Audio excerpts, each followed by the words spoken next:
PYQ series video number 26।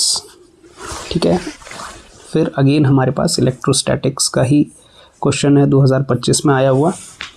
Optional part है question number 33 का।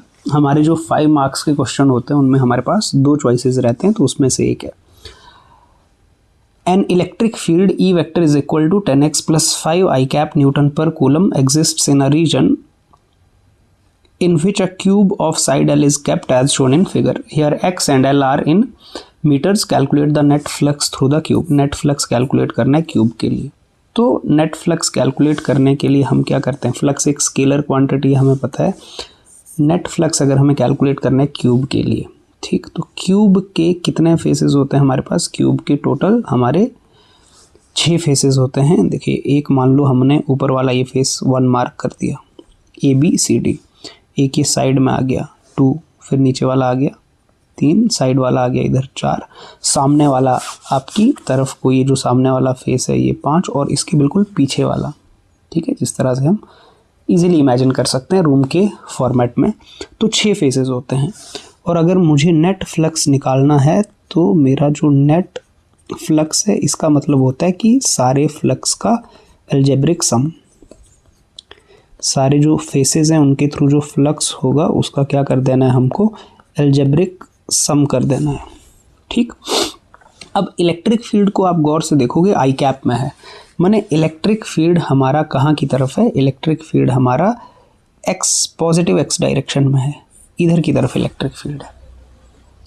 अच्छा, अगर इलेक्ट्रिक फील्ड आई कैप की डायरेक्शन में है तो कुछ फ्लक्स तो होंगे ही नहीं, है ना। जैसे हमें पता है कि अब फ्लक्स माने फील्ड लाइंस जो पेनिट्रेट करके जा रही हैं, तो फ्लक्स एक तो सेकंड सरफेस से होगा, एक तो सेकंड सरफेस के लिए होगा और एक फोर्थ के लिए होगा, क्योंकि बाकी के जो एरिया वेक्टर हैं, फ्लक्स का बेसिक मीनिंग क्या होता है हमें पता है। फ्लक्स का बेसिक मीनिंग है dot product of electric field and area vector.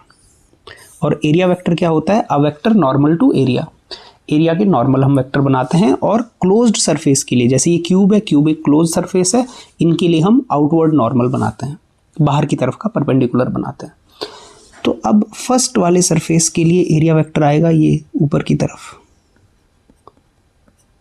Second वाले सरफेस के लिए एरिया वेक्टर आएगा ये इधर की तरफ, थर्ड वाले सरफेस के लिए आएगा एरिया वेक्टर नीचे की तरफ, फोर्थ के लिए आउटवर्ड नॉर्मल एरिया वेक्टर आएगा इधर की तरफ, फिफ्थ वाले के लिए आपकी तरफ, ऊपर की तरफ है ना, स्क्रीन के परपेंडिकुलर, तो ऊपर की तरफ आएगा, तो वो हम यहाँ पे बना नहीं रहे हैं। सिक्स्थ के लिए पीछे की तरफ जाएगा, इनटू द प्लेन, स्क्रीन के अंदर की तरफ को। ठीक है, तो आप अगर देखोगे इलेक्ट्रिक फील्ड के साथ, देखो फर्स्ट वाला जो एरिया वेक्टर है वो तो परपेंडिकुलर है भाई। इलेक्ट्रिक फील्ड है आपका एक्स डायरेक्शन में, एरिया वेक्टर है इधर को, तो ये तो परपेंडिकुलर है, इसका कोई फ्लक्स नहीं आएगा। क्यों? क्योंकि E डॉट A का हमें पता है, इसका मतलब E है cos थीटा, और जब cos 90 हो जाएगा तो वो तो ख़त्म हो जाएगा। तो पहले वाले का तो फ्लक्स होगा नहीं, दूसरे वाले का, जिधर हमारी इलेक्ट्रिक फील्ड है, दूसरे वाले में देखो जिधर इलेक्ट्रिक फील्ड है उधर ही एरिया वेक्टर है, तो फील्ड लाइन पेनिट्रेट करेंगे, cos 0 होगा, cos 0 होगा तो फ्लक्स हमारे पास आएगा। ठीक है, तो दूसरे वाले का फ्लक्स होगा।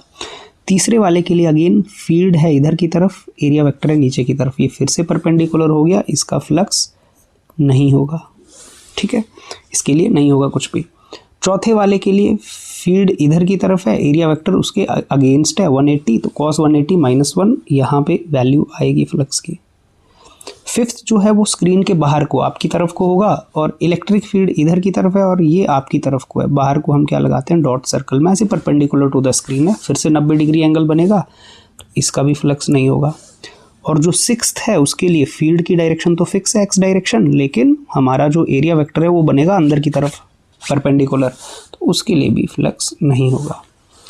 तो बेसिकली हमारा जो नेट फ्लक्स है यहाँ पर, जो हमारा नेट हमें क्या निकालना है, फ्लक्स निकालना है, वो किसका वजह से होगा, φ2 और φ4 की वजह से ही होगा। ठीक है, ये हमें निकालना है। तो अब इजीली देखो φ4 हम निकालेंगे, φ4 या φ2 निकालते हैं। अब यहाँ पर हमारे पास हमें निकालना है φ2, तो φ2 का मतलब है E2 डॉट A2 अब क्यूब है, क्यूब के लिए एरिया तो सारे सेम होते हैं।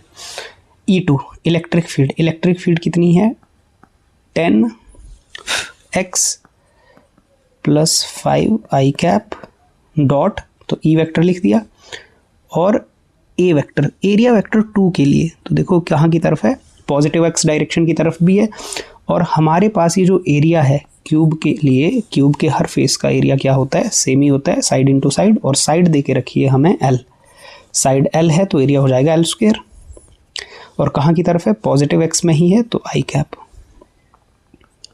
और ये जो एरिया है, ये जो अपना एरिया है A2, ये ओरिजिन से कितनी दूरी पे है, ओरिजिन से l डिस्टेंस पे होगा, क्योंकि क्यूब है तो उसमें सिमेट्री है, सारे डिस्टेंसेस सेम होंगे, तो x की वैल्यू आ जाएगी l, 10l plus 5, x distance यही हुआ ना ओरिजिन से इस फेस की दूरी, तो ये आ गया i cap dot l square i cap. अब i cap into i cap कितना होता है हमारे पास, i cap into i cap तो 1 हो जाता है, i cap dot i cap 1 हो जाता है, तो ये आ गया अपने पास 10l प्लस 5 इंटू l का स्क्वायर। ठीक है, तो फाई 2 की वैल्यू आ गई हमारे पास 10l cube plus 5l square, तो ये आ गई फाई 2 की वैल्यू। सिमिलरली निकाल लेंगे फाई 4 की वैल्यू, सिमिलरली फाई 4 की वैल्यू निकालेंगे E4 डॉट A4 करके। ठीक है, अब E4 अगेन कितना आएगा अपने पास, ये दिया हुआ है 10x plus 5i cap dot A4, area तो सेम है हर फेस का तो l स्क्वायर, लेकिन 4 के लिए जो एरिया वेक्टर है, 4 के लिए जो एरिया वेक्टर है वो कहाँ की तरफ है, नेगेटिव x डायरेक्शन में है, तो नेगेटिव x डायरेक्शन के लिए यूनिट वेक्टर क्या होता है, माइनस i कैप। तो फिर ये कितना हो गया, ये हो गया हमारा x की वैल्यू कितनी आ जाएगी, देखो जो फेस नंबर हमारा ये है, ये फेस नंबर 4 हमने जिसको मार्क किया है, इसका एरिया, इसका जो ये एरिया है, इस एरिया का तो ओरिजिन से कोई डिस्टेंस ही नहीं है, ये एरिया तो ओरिजिन से पास कर रहा है, जबकि फाई जो ये था हमारा फाई 2 वाला एरिया था, इसका ओरिजिन से डिस्टेंस था कितना, l डिस्टेंस था, लेकिन वहाँ पर क्या है 0, तो x की वैल्यू हो जाएगी 0, तो ये 0, x को 0 भरेंगे जैसे ही, 5 into I cap dot l square into minus I cap, तो माइनस आपका बाहर आ गया, I cap dot I cap 1 हो गया, और ये आ गया 5l स्क्वायर। ठीक है, 5 1 ज़ा 5 और आपका माइनस 5l स्क्वायर आ गया।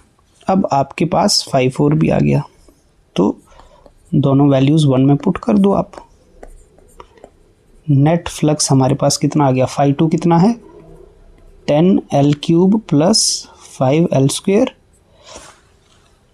प्लस फाई 4 की वैल्यू कितनी आ जा रही है 5l स्क्वायर, तो ये आपके दोनों क्या हो गए, सब्ट्रैक्ट हो गए। ठीक है, ये तो आपके दोनों सब्ट्रैक्ट हो गए, कैंसिल हो गए, तो आपके पास कितना आ गया, ये 10l क्यूब। ठीक है, तो नेट फ्लक्स जो आएगा इस क्यूब के थ्रू वो कितना आ जाएगा हमारा 10l क्यूब आ जाएगा। ठीक, तो इस तरह के सवाल फ्लक्स से रिलेटेड काफ़ी क्वेश्चंस आते रहते हैं, इलेक्ट्रिक फ्लक्स से रिलेटेड, और उसमें कुछ ना कुछ शेप्स दी जाती हैं, जैसे यहाँ पर क्यूब है, कई बार सिलेंडर की शेप के लिए क्वेश्चन आता रहता है। तो इम्पॉर्टेंट टॉपिक है आपका, कॉम्पिटिटिव पॉइंट ऑफ व्यू से भी इलेक्ट्रिक फ्लक्स जो है वो इम्पॉर्टेंट टॉपिक है हमारा, कंपटीशन के लिए भी और बोर्ड्स के लिए भी।